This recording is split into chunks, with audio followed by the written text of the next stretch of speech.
before we start, can we just check our mobiles? Okay.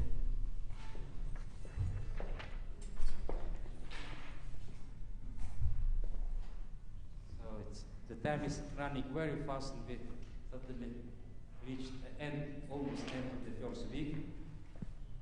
2 more days left. And it was very exciting days, masterclasses, concerts, and now we continue with our next masterclass. I'm so happy to tell you that for the first time in 30 years of Keshet Eilon, 29 years, we have a professor who is coming from Australia. And it's really great excitement. Thank you very much, because we have friends of Keshet Eilon in Sydney who really managed to raise funds for this and establish a scholarship for the Australian students. So tomorrow we will hear very exceptional young talent from Australia. So please stay here, don't go away. And tomorrow will be concert at 5 o'clock. But now I really very, very happy to introduce you outstanding violinist and professor, teacher of many young talents, Robin Wilson from Australia.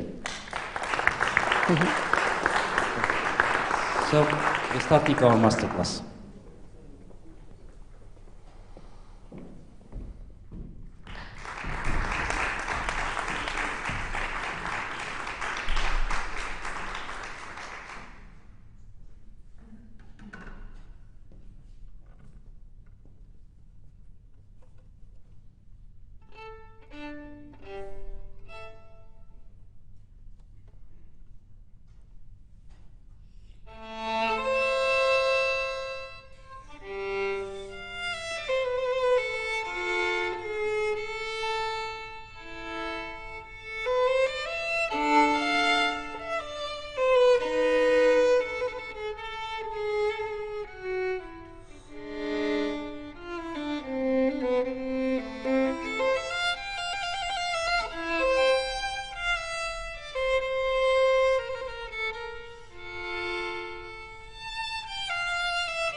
Oh, you do? Fantastic. Just to make it easier for reference. All right. Daniel, wonderful playing in so many ways. I really appreciate your sensitivity throughout in the style that you approach Bach. I'm not going to get too caught up today in the spectrum of where we might stand between historically informed type of performance with less vibrato and et cetera, and a more modern way or old-fashioned way, however we might think of it. I want to really focus on the music. I think I hear a lot of intelligence in your interpretation already, which is fantastic. But perhaps we could go further and explore a few things that I think will help to crystallize what you're trying to deliver to us. I think the first thing when I hear you play is I want to understand the architecture, the structure of the music more strongly. It's always good to remember, of course, that Bach was first and foremost a harmonic composer. So we have here, obviously, harmonic progressions, pillars of harmony, if you like, with this kind of melismatic, improvisatory line in between. And you capture that very, very well.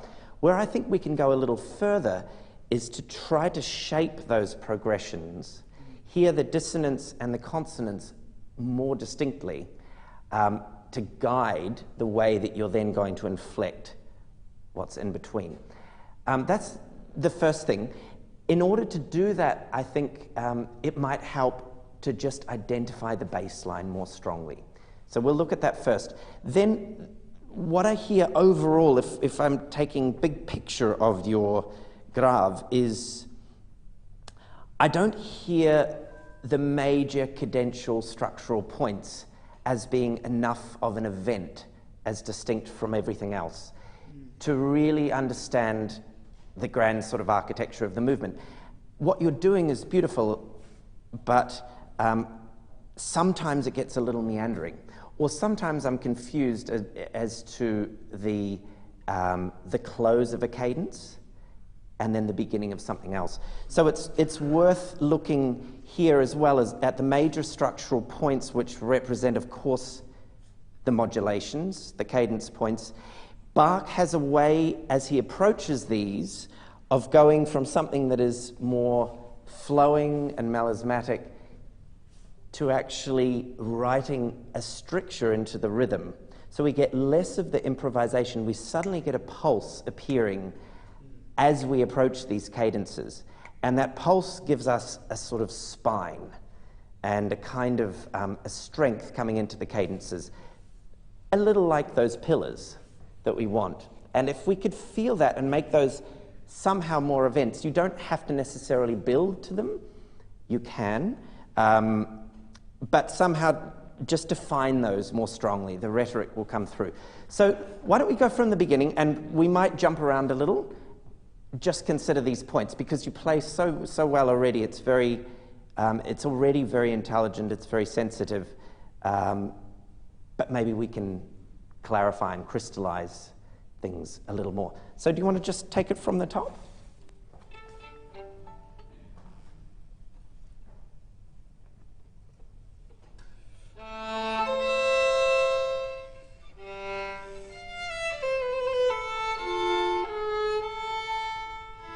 Great. So can you play me the bass line then of this opening figure? So we've got the bass line.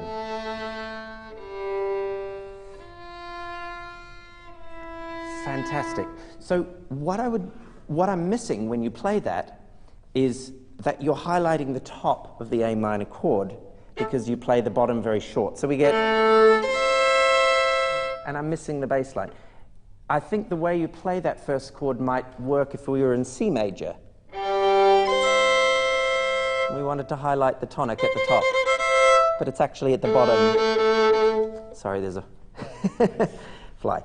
So what about if you tried to bring out that first bottom A and really establish the harmony more strongly? The purpose of these first movements, whether it's the Adagio or the Grave, is actually first and foremost to establish the key for the fugue. So we really need more of the A. You can place it on the beat. If I can play it in tune.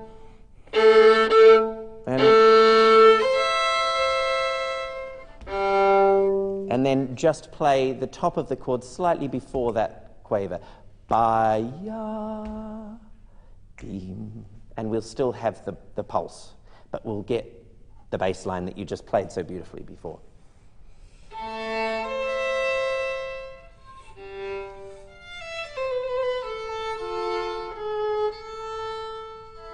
Very nice.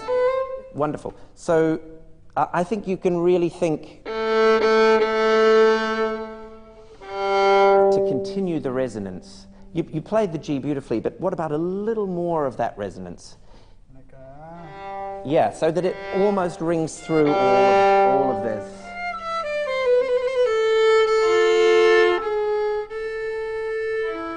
And I think I'd like to hear as well the grouping when you play a chord. So the way Bach writes, of course, is he gives us a chord and then he might decorate it. And we want to hear that the decoration belongs to that chord. So this really is just a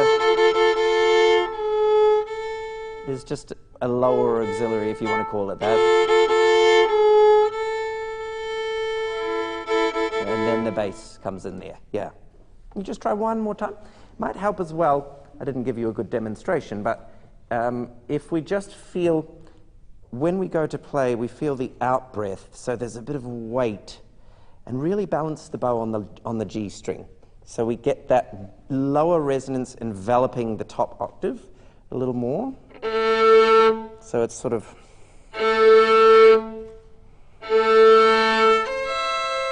So it just can sort of resonate on the bottom. Yeah. Are you breathing out as you play? Yeah. Give it a little more length. Yeah, and then...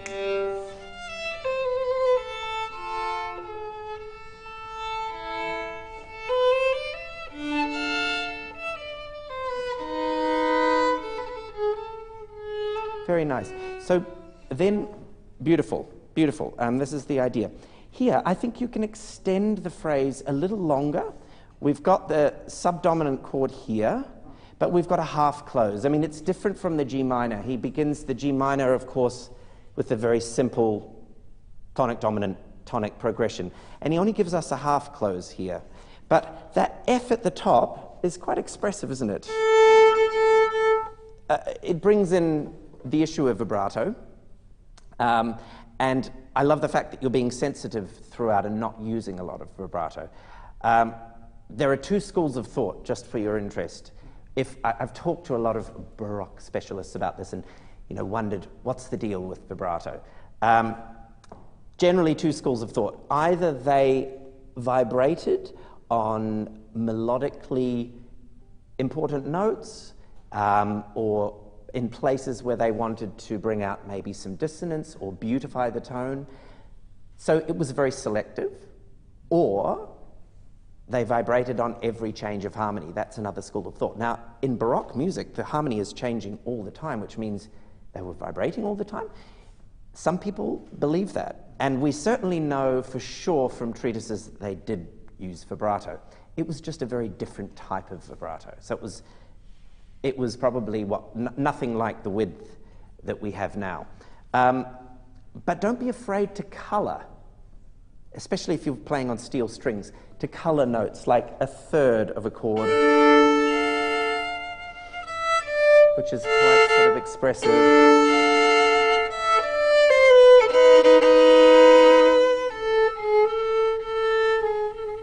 A little bit of vibrato is fine, and you're not going to step out of that bounds of being a historically sensitive player, which you are. So you want to just go from ba dee dee dee dee, yeah.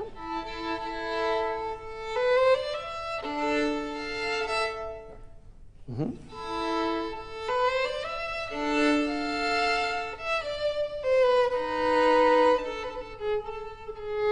Beautiful.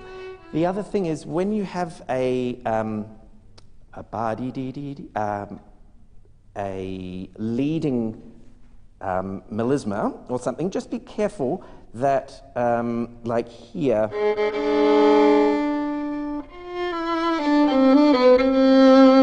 often play. We actually slow down, and I think the purpose of him writing hemi-demi-semiquavers, or hemi-demi-semiquavers, which I shouldn't even utter. They're actually, 30 seconds or 60/4 at the end of the bar, is to allow you to flow into that. So, good. Just try this little, just try this phrase one more time with the half close, and then we'll keep going.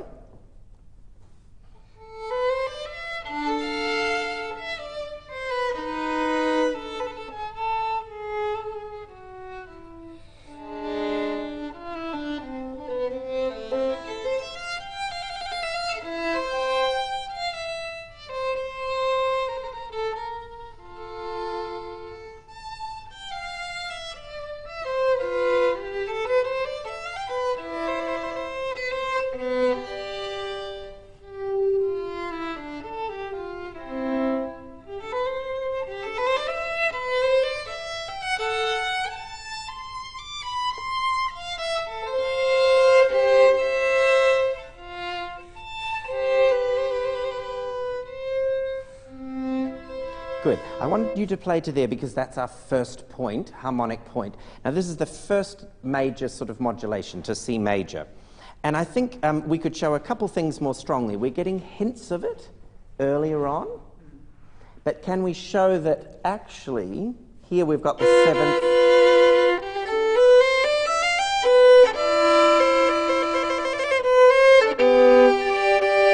This is dominant. Coming into resolution, a little more of the harmony through there. Then here we have these hemi-demi-semis. There's a wonderful quote by Robert Donington that I always say to my students, and he says, "The blacker the notes, the lighter the performance." And I think if you really think of that when you arrive at moments like this, it will sound much more improvised. You play quite... and you can just let them go. Then, this is when we actually start feeling the pulse more. And I'd really like you to enjoy the sonority of the key that we're approaching.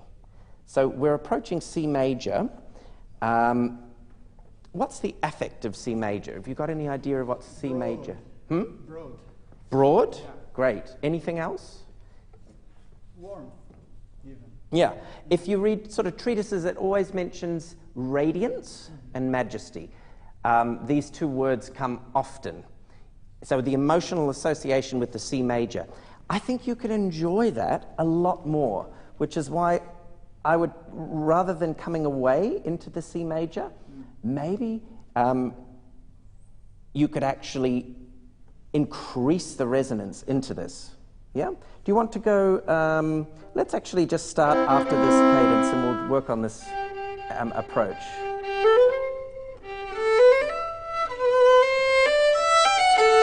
From there?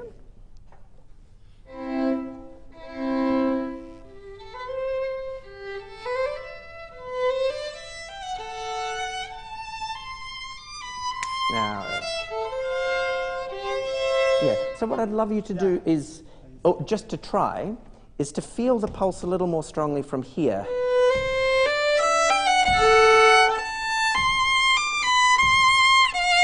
We've got this wonderful plagal cadence.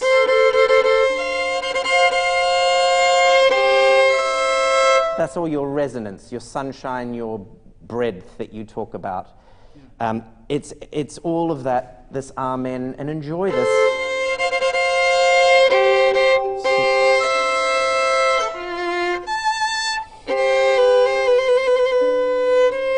And then you can release. But I think allow yourself to grow a little more. Otherwise, what you're giving us at this point doesn't somehow develop and take us anywhere to those pillars that I was talking about. Yeah, so feel the pulse more, perhaps a little more into the string, a little more resonance as we approach this key. Now pulse. Play out. play out.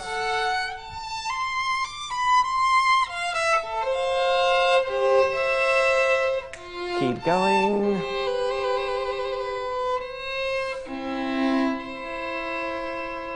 Yeah. Good. Now, if you give us something more along these lines that's got a bit more stricture and a little more spine to it, you can make the contrast after it. And this is what I was trying to get at with these major points. The way he writes is after this cadence point, here, also after the next one of E minor, and then the D minor one. After all of these modulations are the points of least harmonic tension and the most improvisatory. So we have and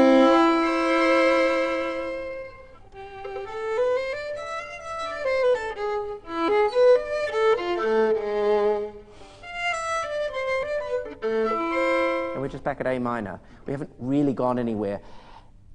After the E minor, so if you came in a little more strongly here to the E minor,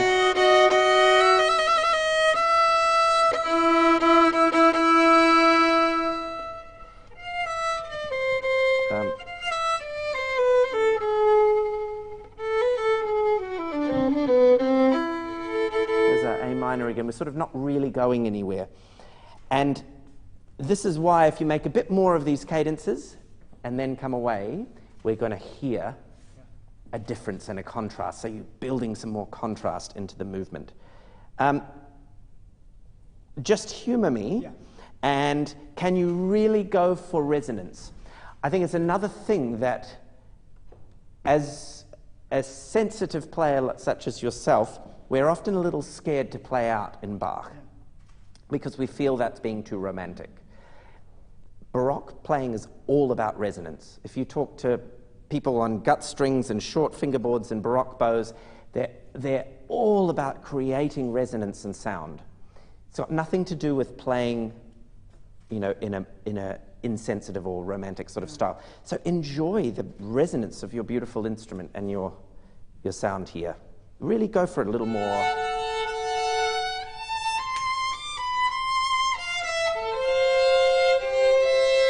And enjoy the sunny C major.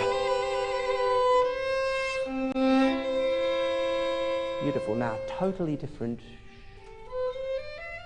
Just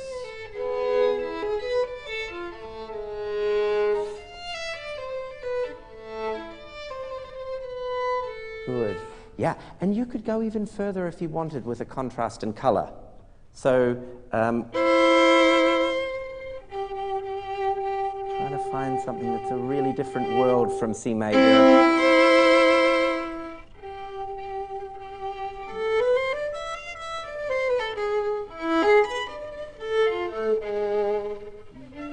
Just give us a contrast, otherwise it does start to sound all the same.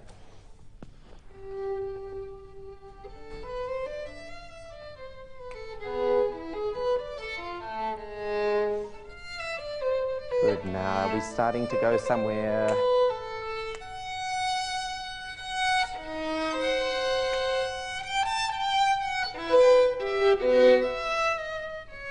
Keep going, keep going. We're still searching. Keep going. Keep going. We're still searching. Still searching. Keep going.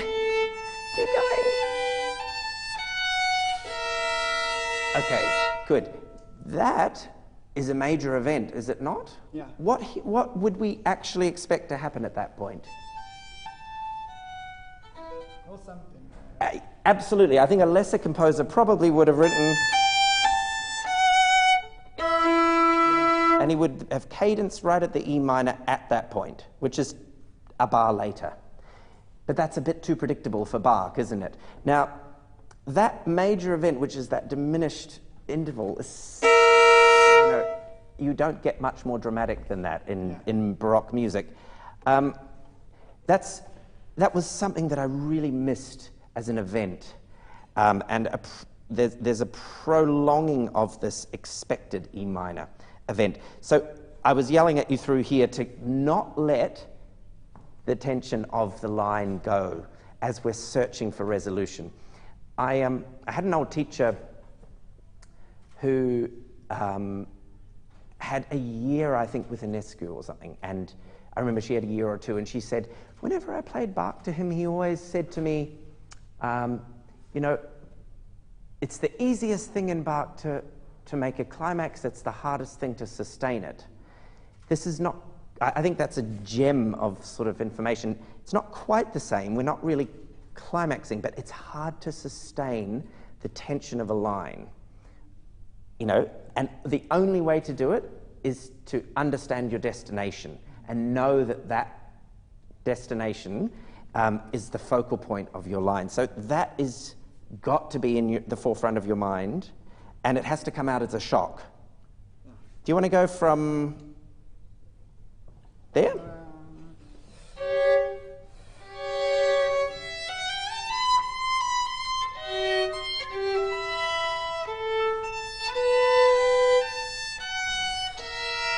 Yeah. Now, I would say, you know, I challenge you to find the tension in the sound. How are you going to do that? What is it that you need? Like Yeah, absolutely, the resistance of the string. Yeah, and for me, when you approach these moments, it's too easy. Your bow is traveling and it's beautiful, but it's too easy. I don't hear the struggle. If there's resistance, it's as if the harmony desperately wants to move forward and resolve, and the resistance which is happening here is stopping it, and then it sounds expressive. You know? So I wouldn't hesitate to play with it a little vibrato if you wanted. Again, you want that dissonance.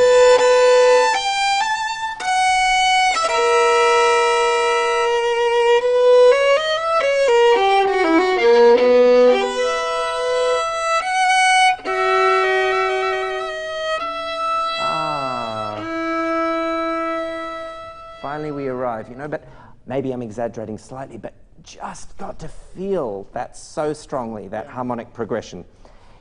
He didn't write trills at cadential moments, but I think pretty much they were always expected at a major cadence. You would, a major event, you would always ornament. Yeah. So I think don't hesitate to add a trill. Yeah. Can you give that a go? Really, it doesn't matter, get into the string and find the tension in the line before you let it out.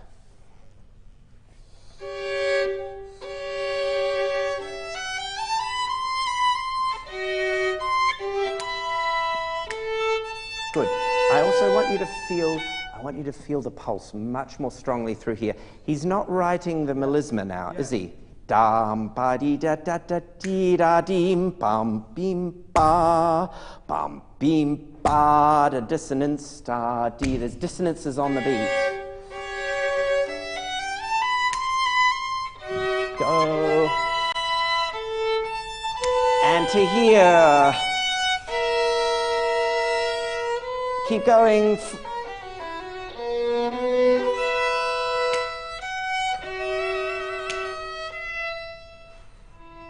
Good. You can do that, but where does the tension resolve? Is it on the... This one, in the 5. Yeah, but, or isn't it in the 1? I mean, the tension resolves in the tonic, right? Yeah. So I think what you need to feel it is, the tonic is like,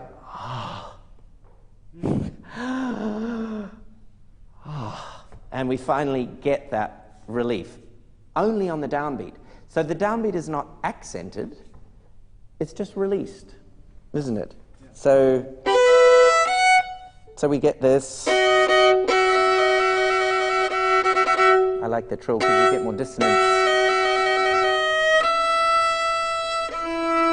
So it's a relief. But if you, Joe, you're sort of letting it all out before we've reached it. I think I would do that on the downbeat rather than the the semi-quaver upbeat. Do you want to? That was great, just there.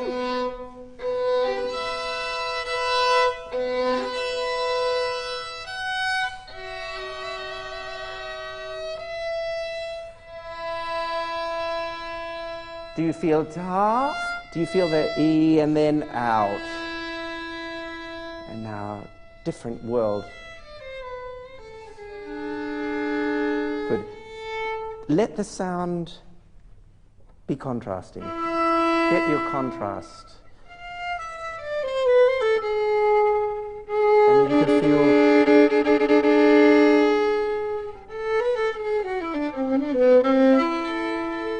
But allow it to be totally different. Yeah. Because it is totally different, isn't it? Yeah. We're running out of time. So I would suggest analyze what happens at each of these big events. And really, I mean, I'm just suggesting an approach to create architecture in your movement so that it doesn't become meandering and it doesn't sound all the same. And the rhetoric of what you're saying, in other words, this lovely audience can really understand the journey that you're taking us through. It's very hard to comprehend harmonic language. It's easy for us to hear melodies. But when something is just harmonically based and there's all this decoration, we can get very lost as a listener. Especially imagine we're hearing it for the first time. So you really, really have to clarify everything much, much more. Find the contrasts, but from the music, from the harmony. And your interpretation, I'm sure, will sort of be that much more convincing. But very beautiful playing. Bravo. Thank you so much. Yeah.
terrific. I'm so sorry to stop you. I thought there's so many things to think about maybe that we can work on the exposition and we'll have more time then.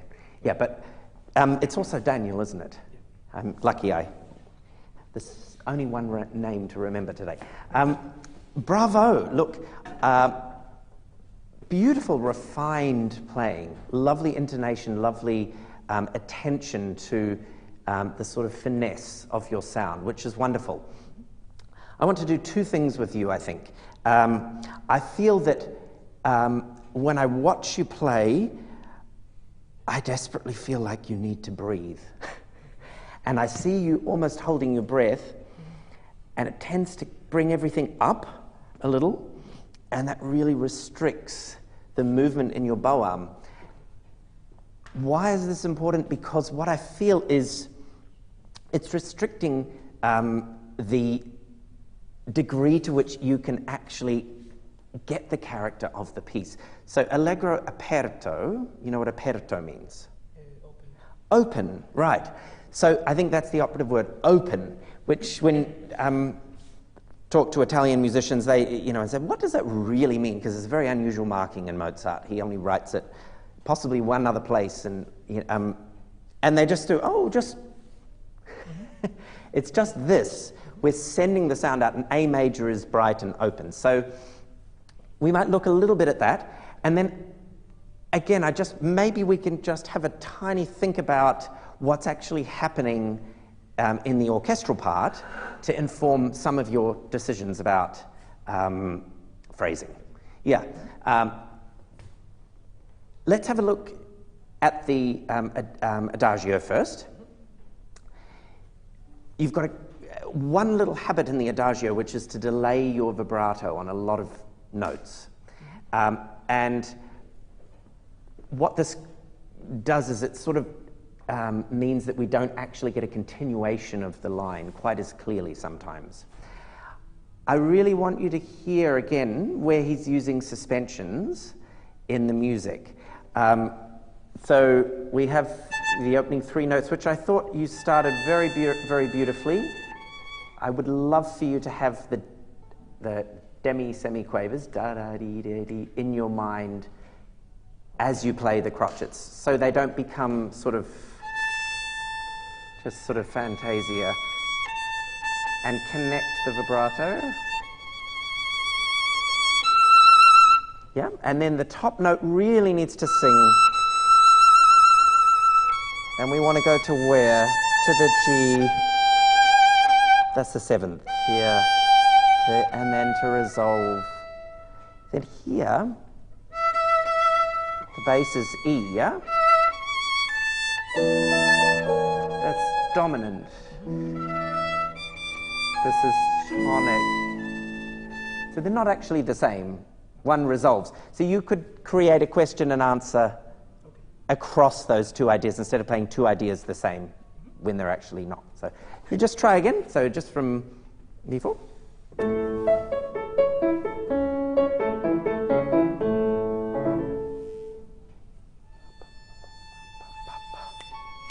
Now connect the vibrato. That's right. Yeah, let's give it one more time. See, he should be able to sense when that E is going to happen. If you're subdividing,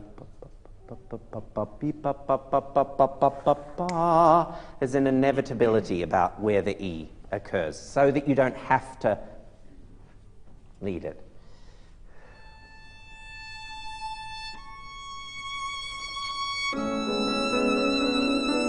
Go to the G and away. Very good, beautiful. So if you can work on the connection of the vibrato here, you don't mind if that starts without vibrato, that's a nice idea, but then it has to connect. And once you start it, don't stop it. Otherwise we kind of get little holes. Yeah. It's helpful, you know, when everyone talks about Mozart being opera. We can have a think about that in the aperto, where there's characterization. That's what generally people are getting at, yeah? But the other aspect of Mozart being opera is the vocal singing quality that we might have in an introduction. if we think of a singer as the air coming up through the lungs and the tongue, we have one flow of air and the tongue actually articulates the pitch. It's a little like your bow is are your lungs and your fingers are your tongue. And we sort of want to hear ti, ta, ti, as one flow of air. Even though it's not under a slur, we don't want a breath in between as such. So really connect if you can. See, you added the vibrato at the end of the A, but then you stopped it. And believe it or not, your third finger, if you start vibrating your first, the third finger's already vibrating. All you have to do is just let it go down, yeah? You can practice continuous vibrato. Have you done this exercise where you just... so you're just vibrating the A string. Yeah, and you're lifting and dropping on the E. Fantastic. We won't get bogged down, but great exercise. And then you do 2 and lift and drop the 3, so that there's not a lock in between your finger, in between placing fingers. Keep it going. Beautiful and lovely. Breathe, breathe. Easy. Now this is dominant and tonic. Beautiful. Good. Very nice. That starts to make more sense. Then that there is what? It's dissonance. It's a 4/3, isn't it? So can we vibrate the dissonance rather than because then we emphasize the resolution too much.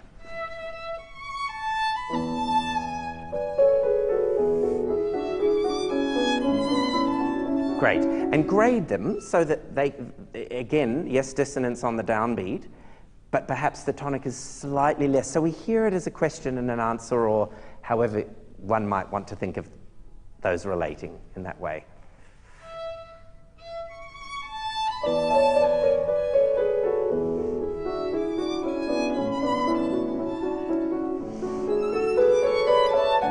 Great. Now, I want to draw your attention, because this is something we all miss, because it's a little weird. But what does he write? We've got a text here, don't we? What does he write on that E? The E. Ya, dee, da, da, da, da. What does he write?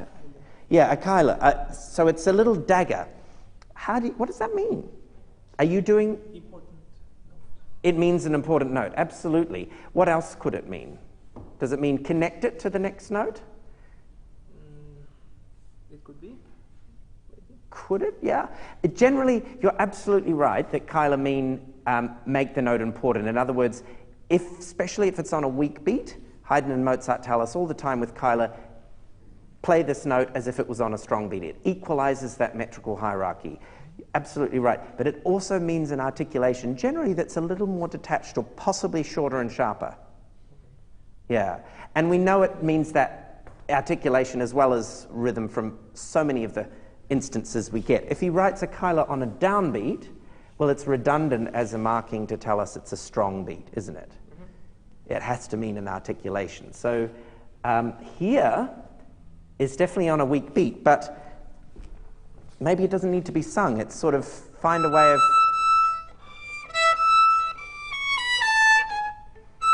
You could just...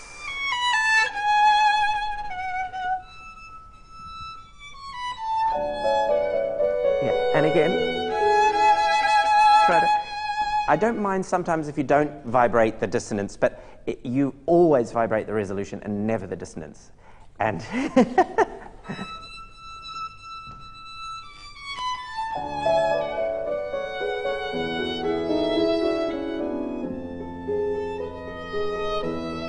beautiful. Great. You do that surprise really wonderfully. If he writes one slur though, yes? You don't need much bow for this. What about just saving the bow?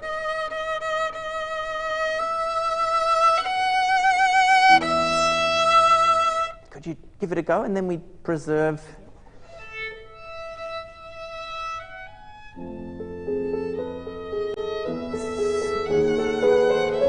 Good, and you really have to connect the vibrato. So just think of the note, the finger that you're about to put down is already vibrating. You just drop it.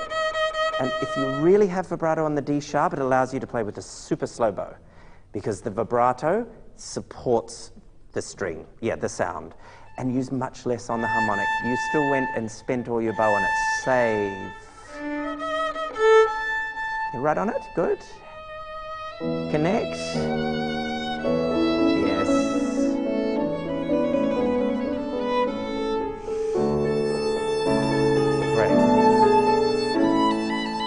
This is great. This is great, and I love your cadenza. Maybe if you finish your cadenza, don't take forever before you start. Yeah, not sort of like coffee break, but just. Good. Now, let's see if we can get an open kind of quality to your Allegro. So, I want you to just play just without the piano first.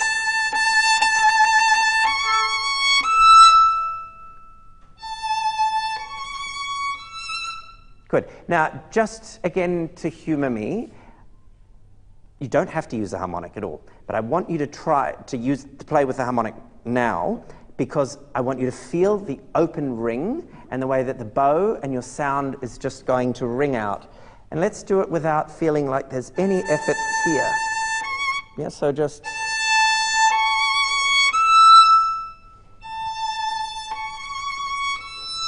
Can you let your bow speed increase?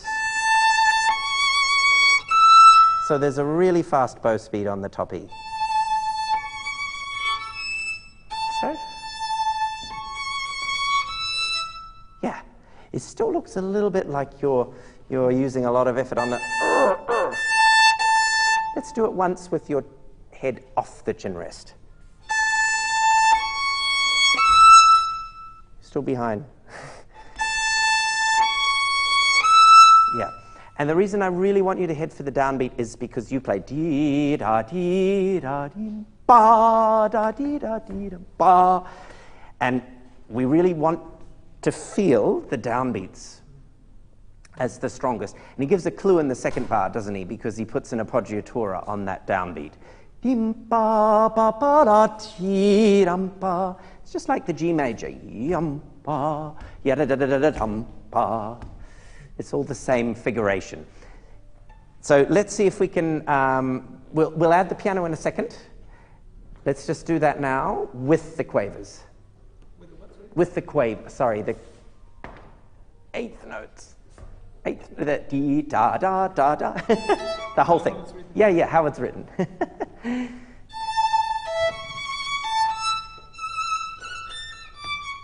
Very nice. So, the quavers are what actually give it the joy. Because this isn't particularly interesting, is it? If he wrote this, wouldn't be very interesting. It's the quavers, so don't swallow them up too much. Let them be there.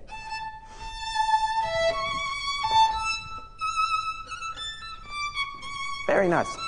And if you really, really give yourself a wonderful sort of push off on the downbeat, your second beat is just a landing that is not an active motion. So we don't want a new energy.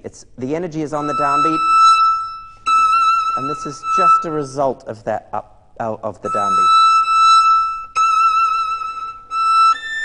Right to the here. I tend to think this is a good bowing, because if you hook, you can get a down bow there as well.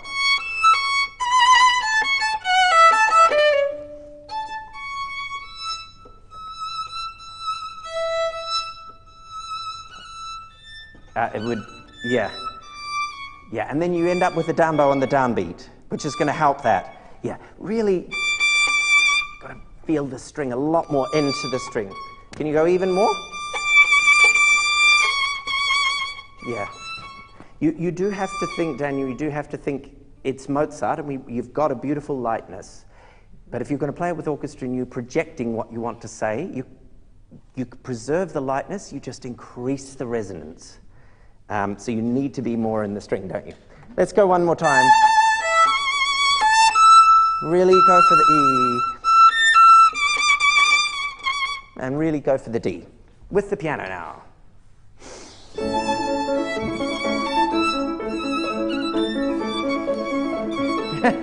Yeah, sorry, I've confused you. I know it's very hard to, we practice this ad nauseum in one way to make it work, and then I go and change it on the spot in front of an audience. It's unfair. But yum ba ba ti da. Just think da di da ti dum. Good, and really, if you can vibrate the D, ti dum pa. Can you think forte? Can you think forte? Vibrato? Yes, at least. At least. Okay, really go for it.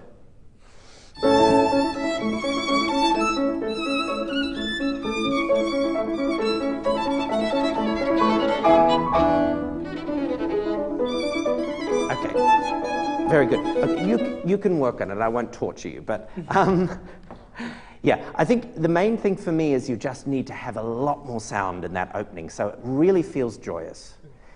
So think about just really expanding this bow. Think about that bowing as a possibility. Yeah. Now here, let's feel all of these appoggiaturas.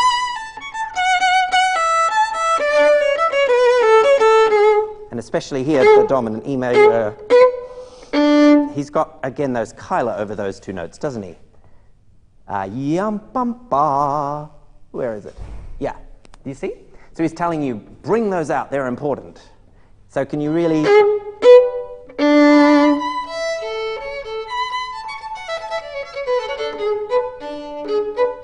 Yeah, and then here as well. If you do it there, that's fine, but just really...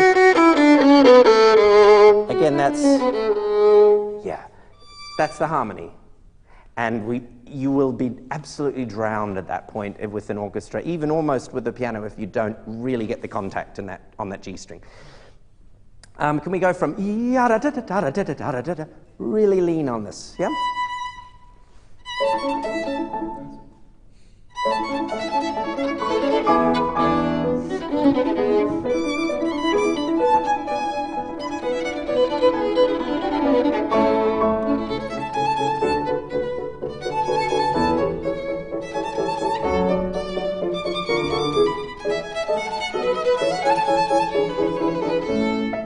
So the event, happens how many times? How many times? 3 times, yeah. They sound all very similar, but each one is searching, and then we finally find our way. Yeah. Can we maybe come down a little for the first one? More? Oh, I'm playing wrong, sorry.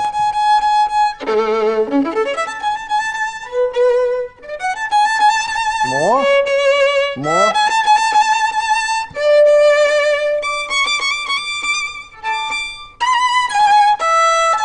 Yeah, let's try. Really a difference. More. Bridge, get to the bridge. More. That's right, yeah. Very good, very good. You have to really commit to that a little more. I would practice some scales.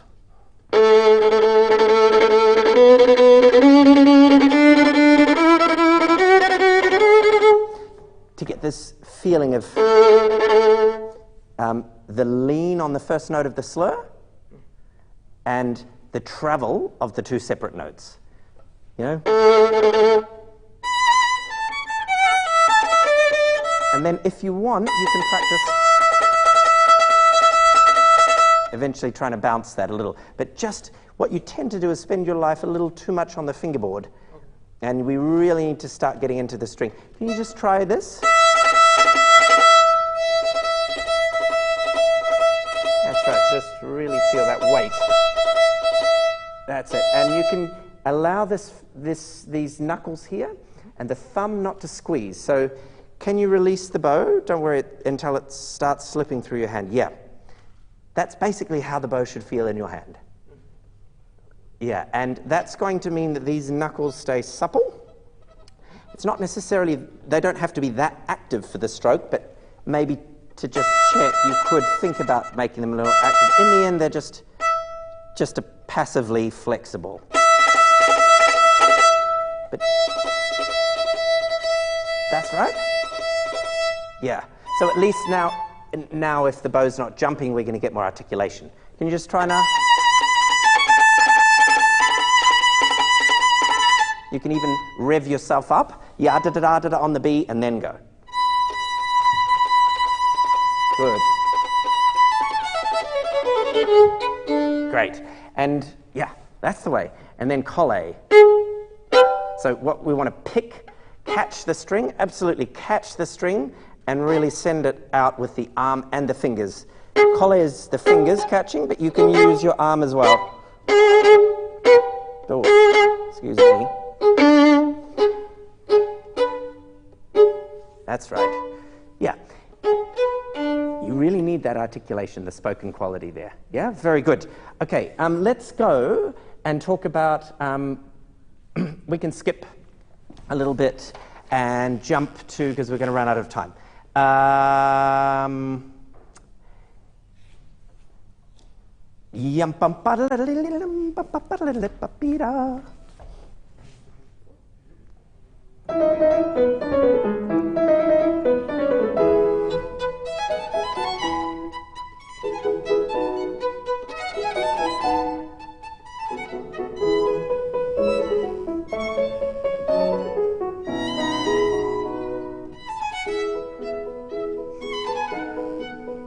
Very nice. Great.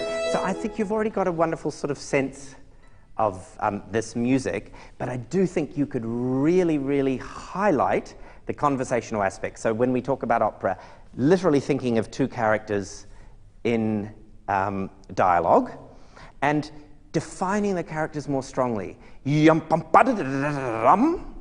What is that? That is inciting a response, isn't it? It's a real sort of question. This, to me, is sort of slightly more, maybe feminine, maybe more playful, maybe more cheeky. You could just imagine the characters and what they're doing. It's something different. So could you try to maybe vary the articulation? The articulation's good, but it's the same for both voices. So if you want to do in the lower half, what am I playing? I'm playing in the wrong key, excuse me. I'm playing the recap.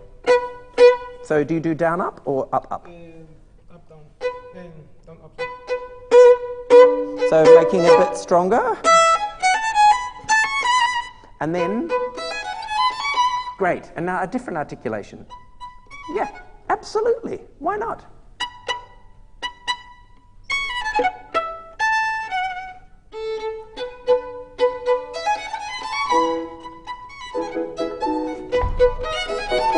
Good. Why not go, like, if you can get some energy in the left hand as well, really get that string sort of.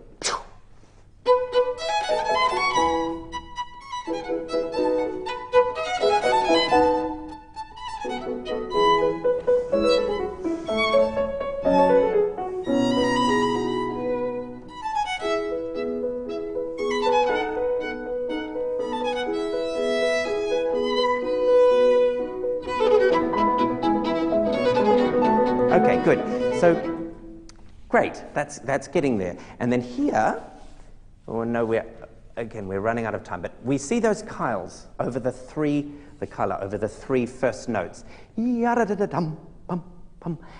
play them very kind of lyrically and elegantly, which is nice. It is a character in itself, but it's maybe not quite what he's written. Possibly, if we're thinking of what that articulation marking means, so maybe it means to have a bit more of an uplifting quality. He could have written quavers with nothing, couldn't he? But so it must mean something, yeah.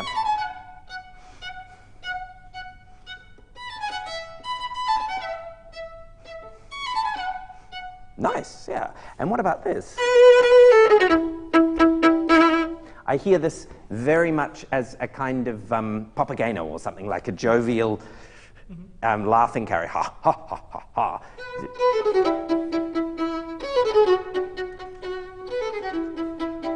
Great.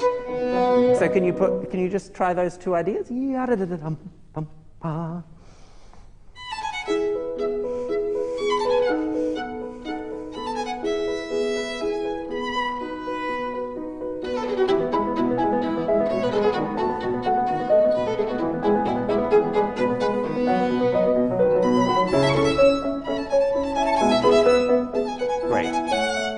Good, Daniel, we could keep going, but all I would say is that this next section, for example, needs to be much more immediate. Yum pum pum, and then hear more character in this stroke. If you can practice, yes, sort of. So there's more life in the stroke itself. You're going to find a lot more of the sparkling kind of characterization of these moments and the explosive sort of qualities. So in general, I'd say just really go for the contrasts, and the aperto is the word you need to just think of physically, actually, not just musically, but physically, which will translate musically, really, really opening up your sound and opening up the gesture and being really aware of where these phrases are headed harmonically so that you can get that sound that you need at each point. So we're out of time, I'm sorry. Wonderful playing. Thank you so much. Great.